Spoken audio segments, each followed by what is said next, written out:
얼마 전에 우리 효인이를 통해서 카톡으로 받은 게 있는데요.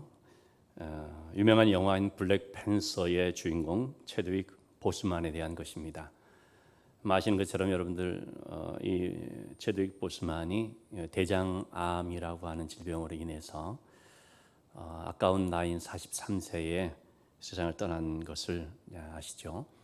그가 2018년 모교인 하워드대에서 졸업식 연설을 했는데 그것이 참 많은 사람들에게 깊은 감동을 주고 있습니다. 그는 예레미야 29장 11절의 말씀, 너희를 향한 나의 생각을 내가 아나니 재앙이 아니라 평안이다. 하나님께서 너에게 미래와 소망을 주시기 위함이다라는 이제 이 말씀을 인용하면서 그는 이런 얘기를 하는 것입니다. 졸업생들이기 때문에 여러분들이 직업과 경력 혹은 어떤 스펙 이런 것보다도 정말 여러분들이 찾아야 될 것은 바로 뭐냐면 인생의 목적이라고 하는 것입니다. 목적을 찾아야 한다는 것입니다. 이 땅에 존재하는 이유, 하나님께서 당신을 이 땅에 보내셔서 어떤 목적을 갖고 살게 하시는데 바로 그것을 알고 그 길을 가야 한다는 것입니다. 그러면 하나님께서는 그 길을 막는 사람이 있을 경우에는 그 사람을 치우실 것이고 또 당신의 길을 열어줄 누군가를 세우실 것이다 라는 얘기를 했습니다. 인생의 목적이 가장 중요하다라는 말이죠. 성경학자인 윌리엄 버클레이라는 사람도요, 우리 인생에는 위대한 날이 있는데 그 날이 언제냐? 바로 내가 이 세상에 태어난 이유를 찾는 날이다 라고 말을 했습니다. 인생의 목적을 찾는 것을 말한 거죠. 자, 여러분, 인생의 목적이라는 것은 굉장히 거창해 보이고 광범위해 보일 수 있지만 한마디를 드린다면 우리 인생의 목적에 있어서 굉장히 중요한 것이 뭐냐면 바로 하나님과 동행하는 것이다라고 하겠습니다. 우리가 이 땅에 태어난 이유는요, 하나님과 동행하기 위해서입니다. 그것을 요한 1서의 버전, 요한 1서식으로 말한다면 거룩한 사귐을 말합니다. 하나님께서 우리가 이 땅에 태어나도록 하셔서 우리 인생을 끌고 가시는데 하나님은 우리에게 원하시는 것이 다른 게 아닙니다. 우리가 무슨 굉장한 일들을 하고 어떤 위대한 업적을 남기고 특별한 사람으로 기억되고 그런 거 아닙니다. 하나님께서 우리에게 정말 원하시는 것은 단 한 가지, 인생을 살면서 하나님과 동행하기를 원하는 것입니다. 바로 그런 한 사람, 에녹이라는 사람을 오늘 좀 소개하고자 합니다. 자, 창세기 5장의 말씀은 믿음의 사람들 또는 믿음의 가문의 족보가 쭉 소개되는 말씀입니다. 이 창세기 5장을 보면 반복되는 단어를 볼 수가 있습니다. 그것은 뭐냐면 죽었더라라는 단어입니다. 누구는 몇 세를 살다 죽었더라, 몇 세를 살다 죽었더라, 죽었더라 계속 반복돼서 나오다가 에녹에 와서 23장 24절에 보니까 23절 24절에 보니까 에녹은 살았더라 이렇게 설명을 하고 있습니다. 모든 사람들이 다 인생을 살다가 어느 정도 나이가 되면 죽는 것이 당연한 것이지 않습니까? 그런데 에녹은 살았더라. 죽었다는 말이 없습니다. 그리고 그렇게 살다가 하나님과 동행을 쭉 하다가 하나님께서 그를 데려가심으로 라고 말씀을 맺고 있습니다. 자, 그런 점에서 보면 여러분 우리의 인생은 두 종류의 삶이 있다고 보겠습니다. 하나는 죽었더라의 삶과 또 하나는 살았더라의 삶입니다. 살았더라라는 것은 뭐냐면 에녹처럼 하나님과 동행하다가 하나님께서 데려가시는 인생입니다. 여기서 동행하다라는 이 말은 히브리어로 아트할레크라고 하는 단어인데요. 이 아트할레크라는 단어는 할라크, 걷다, 가다라는 이 할라크의 사역형입니다.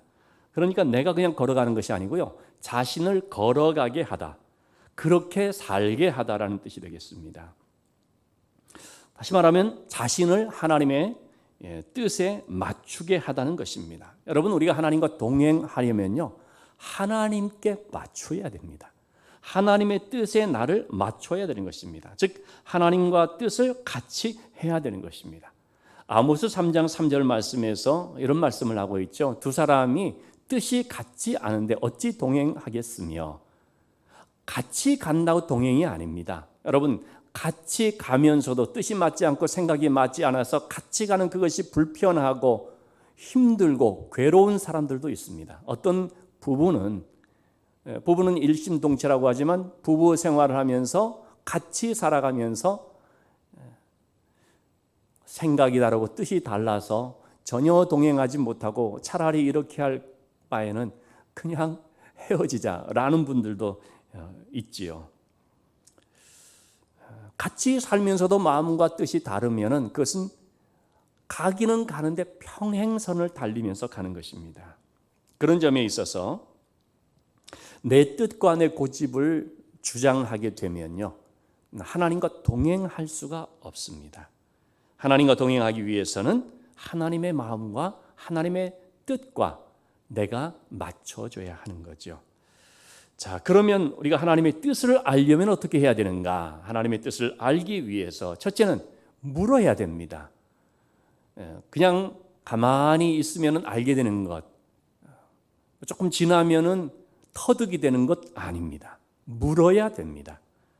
신명기 4장 7절 말씀에서 하나님께 기도할 때마다 우리에게 가까이 하심과 같이 그랬습니다.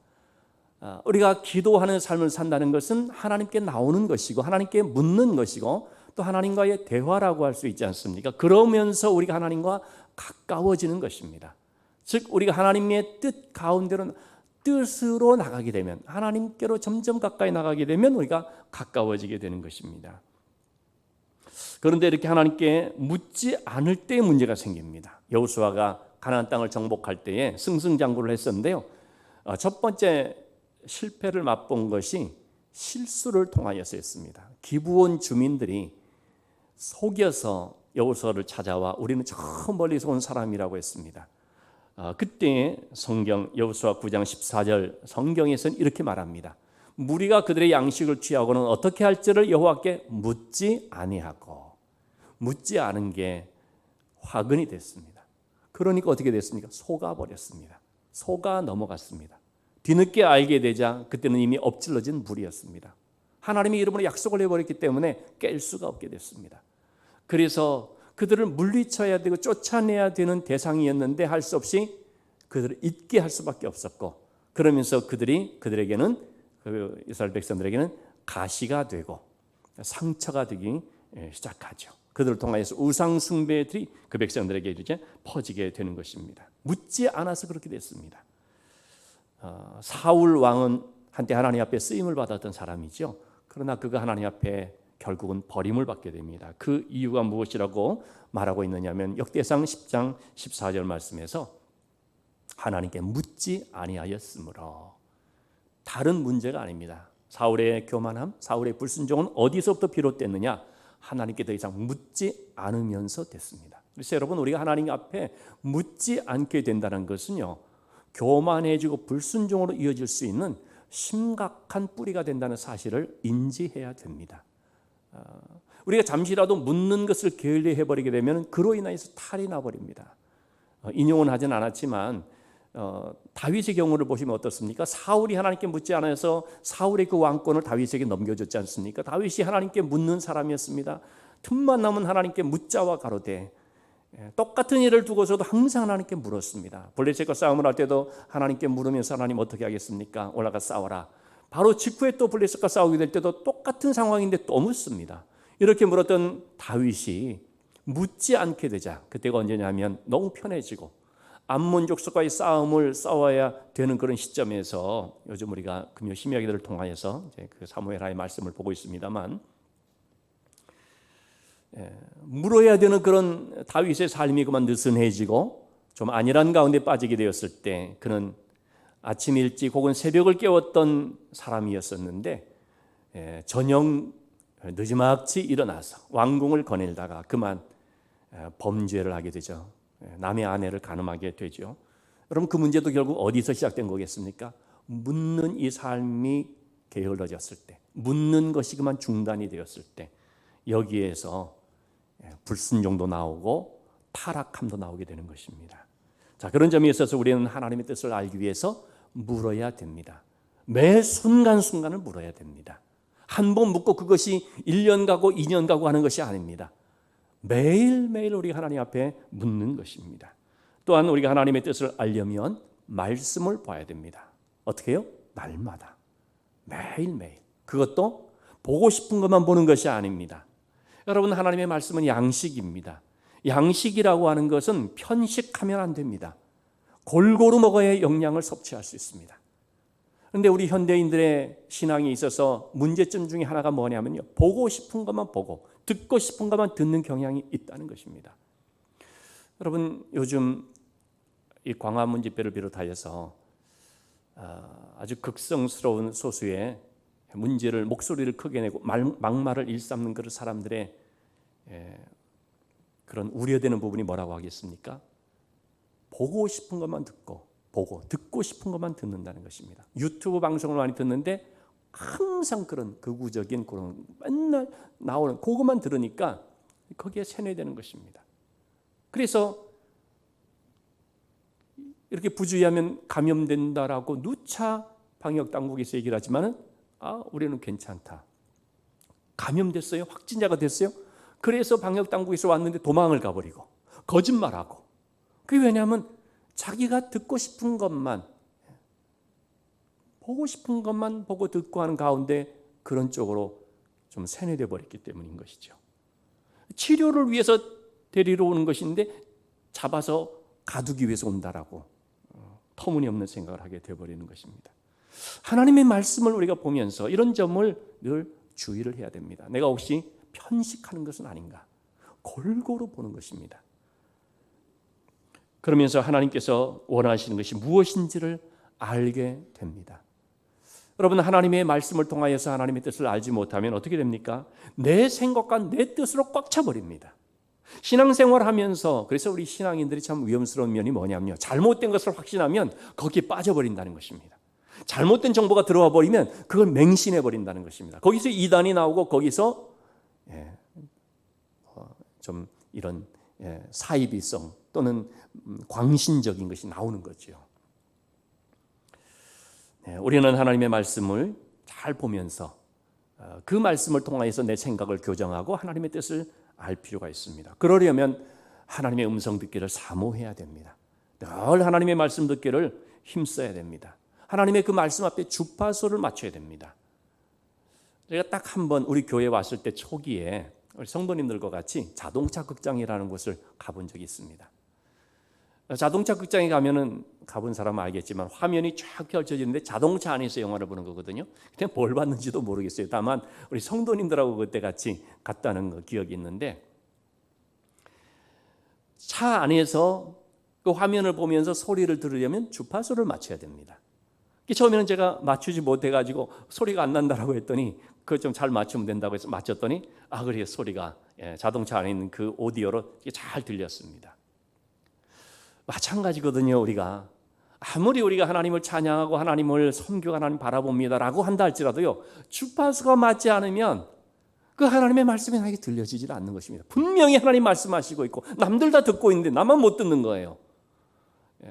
그러면서 문제는 하나님께 있는 거 아닌가라고 말하는 거죠. 내가 못 맞추는.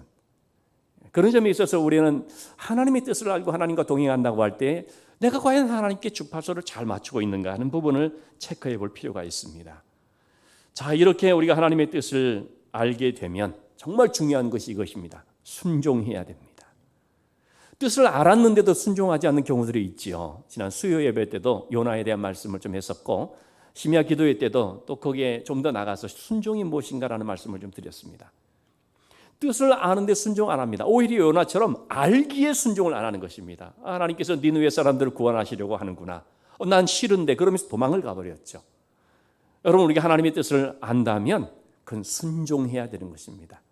내가 하기 싫어도 순종하는 것입니다. 그럴 때 하나님과의 동행이 이루어진다는 것입니다.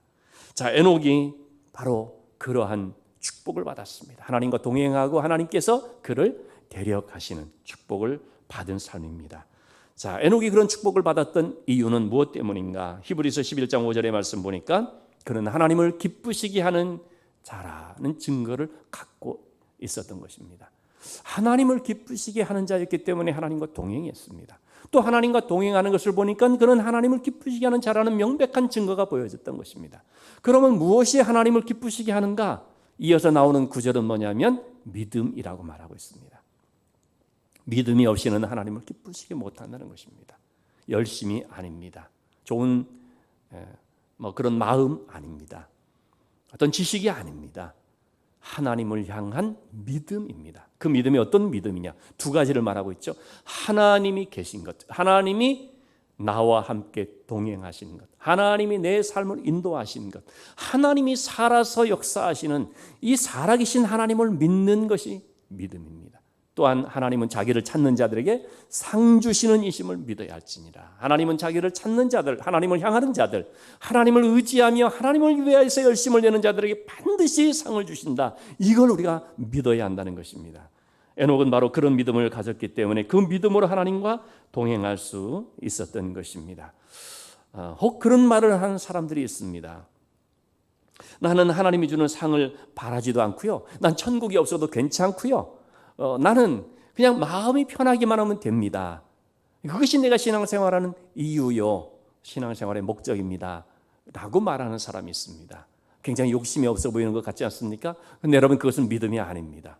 여러분, 그렇게 될 경우에는 마음의 평안만 얻는다면 교회가 아니라 심리 그런 현상 혹은 무슨 명상 센터 이런 데 가서도 그런 거 얻을 수 있는 거 아니겠습니까? 예수 그리스도의 십자가가 무슨 필요를 하게 되겠습니까? 우리는 믿음이라고 하는 것이 단순히 그냥 마음 편해지는 그게 아니라는 걸 알아야 됩니다. 예수 그리스도의 그 십자가로 말미암아 내가 구원을 받고 또 하나님은 자기를 찾는 자들에게 반드시 상 주시는 이심을 믿는 것, 이런 믿음을 우리가 가져야 한다는 것입니다. 그래서 이런 믿음이 없으면 하나님과 진정한 교제를 할 수가 없고 하나님과 동행할 수 없고 하나님을 기쁘시게 할 수 없는 것입니다. 자, 믿음이 없으면은 하나님과 동행할 수가 없는데, 불신이라고 하는 이 불신앙은 결국 우리로 하여금 하나님과 동행하지 못하게 하는 것을 볼 수 있습니다. 불신앙을 가지면 하나님과 동행이 멈춰져 버립니다. 하나님을 바라보지 못하게 되는 것입니다. 예루살렘에서 엠마오 마을로 가고 있던 제자들이 있었습니다. 얼마 전 예수님께서 십자가에 죽으시고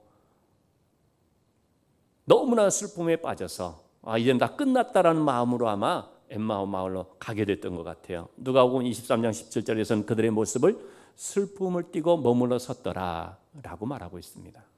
엠마오로 가는 길은 슬픔의 길이었고 절망의 길이었지요. 왜 이렇게 그들이 슬퍼합니까? 예수님이 십자가에서 죽으셨다는 것입니다. 그리고 그것으로 끝났다라는 것입니다. 굳게 믿었던 거죠. 예수님은 죽으신 분, 그렇게 생각을 했습니다. 그러한 제자들에게 예수님께서 가까이 오셔서 동행을 하셨습니다. 그런데 16절의 말씀을 보니까 15절의 말씀 보니까 예수께서 가까이 이르러 그들과 동행하시니라. 슬픔의 길을 가는 제자들에게, 절망의 길을 가는 제자들에게 찾아오신 거죠. 여러분, 이처럼 주님은 슬픔의 길을 가는 우리들에게도 찾아오십니다. 고독의 길을 가는 우리들에게도 찾아오십니다. 힘없이 연약한 가운데 있는 우리들에게도 찾아오십니다. 이렇게 찾아오셨는데 그들은 어떻게 했습니까? 16절의 말씀 보니까 눈이 가리워져서 그인 줄 알아보지 못하거나 예수님인 줄을 알지 못했던 것입니다. 왜 주님인 줄을 알지를 못했습니까? 눈이 가려져 있었기 때문입니다. 왜 눈이 가려져 있습니까? 불신앙 때문에. 영의 눈이 어두워진 것이죠. 마태복음 6장 22절 23절의 말씀 보니까 눈은 몸의 등불이고 눈이 성하면 몸이 밝고 눈이 나쁘면 몸이 어두울 것이라고 했습니다. 육신의 눈도 있지만 영의 눈이 있습니다. 똑같이 영의 눈이 밝으면 밝게 보이게 됩니다. 모든 것이 밝습니다. 마음도 밝습니다. 영의 눈이 어두우면 몸이 어둡습니다. 마음도 어둡고 모든 것이 침체되고. 자, 그래서 영의 눈이 참 중요한 것인데 영의 눈이 어두우니까 이 제자들이 예수님인 줄을 알아보지를 못했습니다. 보면서 육신의 눈은 분명히 보고 있지 않습니까? 그런데 영의 눈이 감겨져 있고 영의 눈이 어두우니까 지금 눈앞에 있는 이분이 부활하신 예수님인 것을 보지를 못하는 것입니다. 그들이 그러면 왜 어두워졌느냐? 불신앙 때문인 것이죠. 부활의 소식을 들었는데도 믿지 않았습니다. 여인들이 무덤에 가서 무덤이 굴려지고 빈 무덤을 봤을 뿐만 아니라 요한과 베드로도 가서 무덤을 봤고요. 더구나 여인들이 특별히 막달라 마리아가 예수님을 만났습니다. 부활하신 예수님을 만났고 부활의 소식을 제자들에게 전하라는 말씀을 듣고 와서 제자들에게 전했습니다. 그러나 이들이 그것을 안 믿었던 것입니다. 그래서 주님께서 이렇게 말씀을 하셨습니다. 25절 말씀에 모든 것을 더디 믿는 자들이여. 여기서 더디 믿는다는 것은 아직 안 믿고 있다는 것입니다. 믿지 않는 가운데 있는 모습을 지적을 한 것입니다. 자, 그러니 이 불신앙은 눈을 어둡게 했습니다. 성도들을 잡으러 다메섹으로 갔던 사울이라고 하는 청년도 마찬가지였습니다. 주님의 부활을 믿지 않으니까, 하나님의 역사를 믿지 않으니까 눈이 어두워진 거죠. 그래서 다메섹으로 가다가 큰 빛을 보고 그 앞에 엎드러졌는데 사도행전 9장 8절의 말씀 보니까 아무것도 보지 못했다라고 했습니다. 불신앙으로 인하여서 눈이 가려져 있기 때문에, 눈이 어두워져 있기 때문에 안 보이는 것입니다. 그런데 18절의 말씀에 보면 그 눈에서 비늘 같은 것이 벗어져 다시 보게 된지라 말하고 있습니다. 이 비늘 같은 것이 뭘까요? 눈을 가리고 있었던 것, 눈을 어둡게 하고 있었던 것, 바로 불신앙입니다. 이 불신앙이라고 하는 비늘이 벗겨져야 되는 것입니다. 예수님께서 죽은 나사로를 살리기 위해서 베다니로 왔습니다. 무덤에 들어있는 나사로, 무덤의 문을 막고 있는 돌이 있었죠. 예수님이 마르다에게 말했습니다. 돌을 옮겨라. 마르다가 말하죠. 예수님, 죽은 지 나흘이나 되었고 냄새가 나는데 무슨 말씀입니까? 예수님 말씀하십니다. 돌을 옮겨라. 예수님이 살리세요. 예수님 말씀하시면 나사로가 그 음성 듣고 나옵니다. 그러나 돌을 옮겨야 되는 것입니다. 여러분, 이 부활의 역사를 맡고 있는 예수님의 그 말씀의 능력을 맡고 있고 그 말씀이 실행되는 데 있어서 걸림돌이 되는 것이 뭡니까? 가리고 있는 바로 그런 돌인 것입니다. 이것이 뭐냐면 우리 속에 있는 불신앙, 의심 혹은 염려, 걱정 등으로 인한 그런 불신앙. 어쨌든 이 불신앙이라고 하는 돌이 딱 맞고 있으면 일어나지를 않는 것입니다. 보지를 못하는 것입니다. 그래서 이런 불신앙이라고 하는 돌이 옮겨져야 되듯이, 눈에서 우리의 눈을 가리고 있는 불신앙이라는 비늘이 벗겨져야 되듯이 우리가 이 불신앙을 떨치고요, 믿음의 눈을 뜰 수 있어야 되는 것입니다. 그래서 바울은 그때 그 눈을 가리고 있던 비늘이 벗겨지면서 다시 보게 됐는데 그 부활하신 주님을 목숨을 걸고 전하는 사람으로 바뀌었지 않습니까? 그런 바울이 에베소 교회 성도들을, 정말 사랑하는 에베소 교회 성도들을 위해서 기도하는 제목 중에 하나가 뭐냐면 에베소서 1장 18절에 나오는 것처럼 하나님, 이 성도들의 마음의 눈을 밝혀주셔서 그들로 하여금 하나님이 주신 소망, 하나님의 기업, 하나님의 영광의 풍성함이 무엇인지를 알 수 있게 해주십시오. 영의 눈이 열려져서 하나님의 세계를 바라볼 수 있게 해주십시오라고 기도하는 것입니다. 여러분, 바울이 이런 기도를 할 때는 뼈저린 경험에 의해서 한 거 아니겠습니까? 자신이 눈이 가려지고 불신앙으로 눈이 어두워졌을 때 이 놀라운 하나님의 세계를 바라보지 못하면서 얼마나 방황하고 많은 사람들에게 상처를 주는 삶을 살았습니까? 그렇기 때문에 바울은 자신뿐만 아니라 사랑하는 성도들이 마음의 눈이 열려져서, 즉 영의 눈이 밝히 열려져서 하나님의 세계를 바라볼 수 있기를 원합니다라고 기도하는 것입니다. 육의 눈이 아무리 2.0, 3.0이 돼도요, 그 하나님과 동행하는 데 관계가 없습니다. 영의 눈이 밝아져야지만이 우리가 하나님과 동행할 수가 있습니다. 왜 그러냐면 우리가 눈이 밝아질 때 나와 함께 하시는 하나님을 발견하기 때문입니다. 육의 눈으로 보면은 안 보이는 것 같고 느껴지지 않고 때로는 의심이 될 수도 있겠지만 영의 눈으로 보니까 보여지는 거예요. 아, 하나님이 나와 함께 하시는구나. 하나님이 여기 이곳에 있구나. 하나님이 나의 하나님이시로구나 하는 것을 우리가 보게 되지요. 보는 것은 이제 믿음으로 보게 되는 거죠. 잭 캠필드라고 하는 사람, 영혼을 위한 닭고기 수프 이런 걸로 굉장히 유명하죠. 이분이 쓴 우리는 다시 만나기 위해 태어났다라는 책이 있습니다. 여기에서 그는 수잔 앤더슨이라는 분의 얘기를 소개합니다. 수잔에게 있었던 그 실화이죠. 33살의 수잔이 의사의 오진으로 실명을 하게 됐습니다. 눈을 잃어버렸습니다. 얼마나 황망한 일입니까? 분노와 좌절과 절망이 그를 휩싸았습니다. 그는 참 어찌할 바를 모르는 그런 가운데서도 매달릴 수 있는 사람은 남편인 공군 장교 마크 앤더슨 뿐이었습니다. 그런데 이 남편이 참 좋은 남편이에요. 온 마음을 다해서 아내를 도와주고 섬겨주고 사랑했습니다. 그리고 아내가 이제 맹인이 된 상태에서 다시 직장 생활을 할 수 있도록 돕는 것입니다. 어느 정도 이제 마음을 추스리고 조금 회복하게 되었을 때 맹인인 아내의 손을 붙잡고 출근 연습을 시키게 됩니다. 항상 아내의 손을 잡고 버스를 타고 직장으로 가서 자리에 앉혀주고 똑같은 그 일을 출근하고 퇴근하고 계속 하게 된 것입니다. 1년간을 그렇게 동행했다고 합니다. 그리고 이제는 아내가 홀로 서게 할 수 있도록, 아내 혼자서 다닐 수 있도록 했습니다. 아내도 조금 두렵지만 언제까지 남편에게 그렇게 할 수는 없으니까 자기가 그렇게 하겠다라고 했습니다. 그리고 그동안 고마운 이 남편을 껴안으면서 눈물로 감사했습니다. 그리고 혼자 출근했습니다. 그러기를 일주일간 아무 문제 없이 출근을 하게 됐습니다. 출퇴근을 했습니다. 혼자 모든 일을 할 수 있게 된 것 같아서 참 기뻤습니다. 그러던 어느 날 버스를 탔습니다. 똑같은 버스, 똑같은 시간에 온 그 버스였던 것 같아요. 그 기사분이 이렇게 말을 했습니다. 당신처럼 보호를 받고 보살핌을 받는다면 참 행복할 것 같습니다. 그는 이것이 무슨 뜻인지를 몰라서 무슨 말이냐고 물었습니다. 기사분이 이렇게 말했습니다. 매일 아침 군복을 입고 입은 잘생긴 남자가 당신과 함께 타고 내리고 당신이 안전하게 길을 건너서 회사 건물로 들어갈 때까지 당신을 지켜보고 그런 다음 손을 들어 인사하고는 그 자리를 떠났습니다. 그러니까 이 남편이 아내 홀로 출퇴근하도록 시켜놓고 아내가 안 보이니까 자기는 옆에서 동행하고 있었던 것입니다.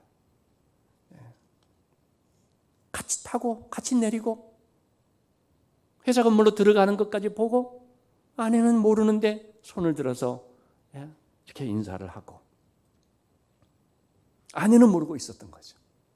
기사가 얘기를 해줬습니다. 당신 남편이 사실은 그렇게 하고 있었다는 거죠. 당신은 정말 행복한 사람입니다. 그 사람 기사의 말을 듣는데요, 감전되듯이 놀랐다고 합니다. 눈물이 뺨으로 흘러내렸습니다. 볼 수 없었지만 남편이 언제나 자기와 함께 그렇게 동행을 해주고 있었다는 그 사실을 생각하니까 감격이 된 거죠. 자, 여러분, 하나님이 그런 분이다라고 하는 거죠. 하나님께서. 다윗은 그런 하나님을 체험을 했기 때문에 이런 고백을 했습니다. 시편 139편, 제가 참 좋아하는 구절인데요.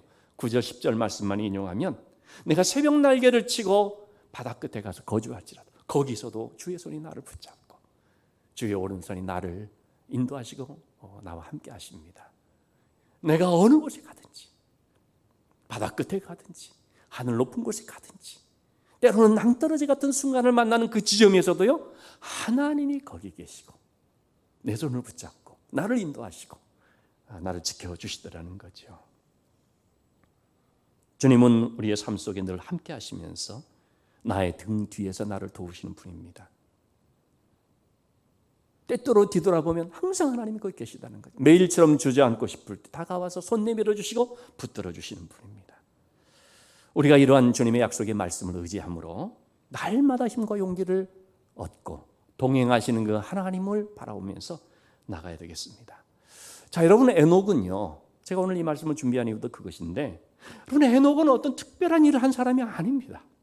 성경에 보면 여기 그리고 아까 히브리서 인용한 부분 딱 그 정도 나옵니다.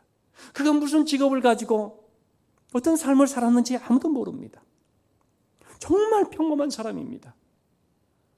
오늘 성경에도 보시면 그냥 애 낳고 주님 하나님과 동행했던 그거밖에 없습니다. 그러니까 우리가 알 수 있는 것은 애 낳았다는 거. 그런 성경에서 우리는 자꾸 위대한 인물, 영웅, 뭐 특별한 일한 사람에 초점을 맞추기 쉬운데요, 성경이 말하고자 하는 건 그런 거 아닙니다. 에녹처럼 평범한 사람들, 정말 지극히 일상적인 삶을 사는 그러한 사람들, 이러한 사람들, 맑은 날도 있고 흐린 날도 있는 상황 속에서 하나님과 함께 동행했다는 것입니다. 그래서 22절에 보니까 하나님과 동행하며 자녀를 낳았다. 가정생활하면서, 직장생활하면서 일상의 생활 속에서 하나님과 동행했다라는 말입니다. 여러분, 우리가 하나님과 동행한다고 해서 학교도 안 가고 직장도 안 가고 그냥 매일 기도만 하고 말씀만 보고 그런 겁니까? 절대 그런 거 아닙니다.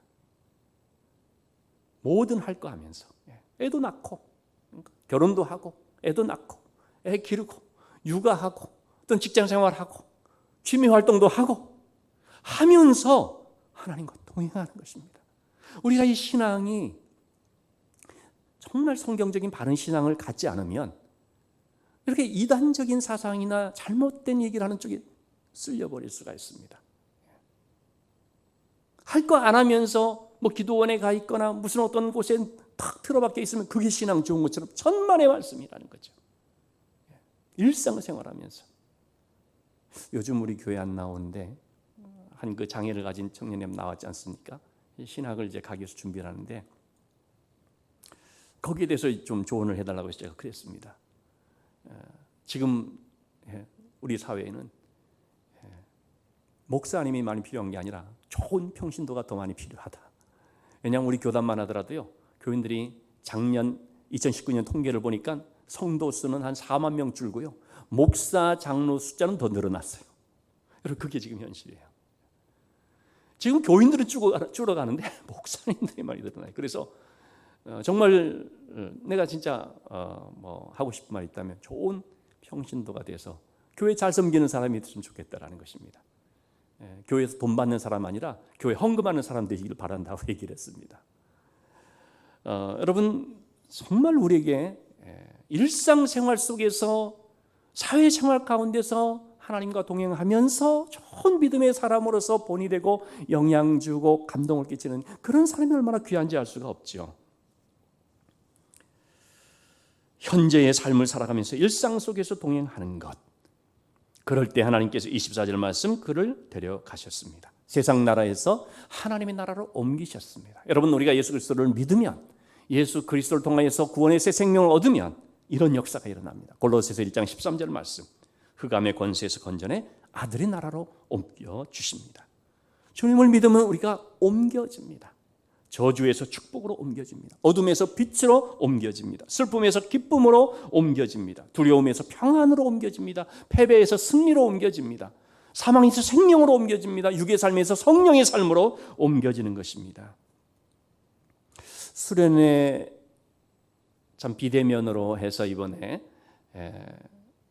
특별한 수련회를 이제 했었는데, 수련회 소감문을 쓴 그것을 이제 우리 곽 전사님이 가져와서 내가 처음부터 끝까지 다 읽어봤습니다. 참 많은 은혜 받은 것들을 소개한 것을 봤습니다. 그러면서 그 중간중간에 이렇게 좀 느껴진 것이 있었습니다. 뭐냐면 우리가 여러분 신앙생활하면서요, 다분히 좀 우리에게 인간관계 중심의 모임들이 좀 많이 있었다는 것입니다. 인간관계를 통하여서 뭐 즐거움도 맛보고 조금 뭐 상처도 있고, 인간관계들이 우리 굉장히 중요하죠. 인간관계가. 근데 우리가 신앙생활하면서도 그 인간관계에 좀 더 치중되어지는 면이 없지 않았는가라는 생각을 하는 것입니다. 여러분, 이 비대면 예배라는 걸 통하여서 우리가 깨닫게 하는 게 뭡니까? 인간관계들, 우리가 모임도 갖지 못하고 또 관계성도 이제는 조금 좀 일단 중단되고 그런 가운데 있잖아요. 이런 걸 통하여서 정말 중요한 것이 뭐냐? 하나님과의 대면이라고 하는 거예요. 하나님과의 관계라는 것입니다. 비대면 예배라는 걸 통하여서 딱 보니까 남는 게 결국은 뭡니까? 본질과 핵심이 뭡니까? 하나님과의 관계였다는 거예요. 인간관계가 아무리 좋았다라고 할지라도요, 하나님과의 관계가 좋지 못하면 그건 신앙생활이 아닌 거죠. 우리가 비록 인간관계가 조금 지장을 받는 이 시대 가운데 있지만 하나님과의 관계가 좋으면 우리의 신앙이 풍성하게 됩니다. 하나님과의 관계가 좋으면 내 신앙의 생명력이 넘치고 내 삶이 하나님의 은혜로 채워지는 삶이 되는 거죠. 그런 점에 있어서 이 코로나라고 하는 상황이 한편 유익함도 주는 것이 있다 생각을 했습니다. 오늘 2부 예배를 마치고 내가 자리에 갔더니 어떤 연세 드신 여 집사님께서 문자를 하나 보내왔습니다. 아마 나한테 처음으로 보낸 문자가 아닌가 싶어요. 목사님, 예배 잘 드렸는데 이렇게 비대면 예배를 드리니까 교회 안 나오는 남편이 같이 예배를 드리면서 은혜 받고 있습니다.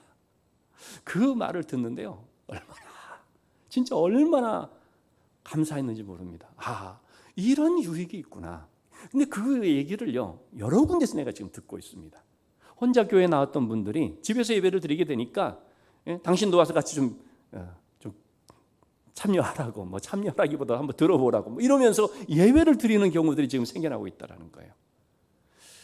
자, 여러분, 우리가 정말 중요한 것은 사람과의 관계 속도 물론 중요하지만 그보다 더 우선은 하나님과의 관계라는 것, 하나님과 대면하는 것이라는 것. 비록 모이지 못하도 하나님과 대면하는 예배가 된다면 그건 결코 비대면 예배가 될 수 없다라는 사실.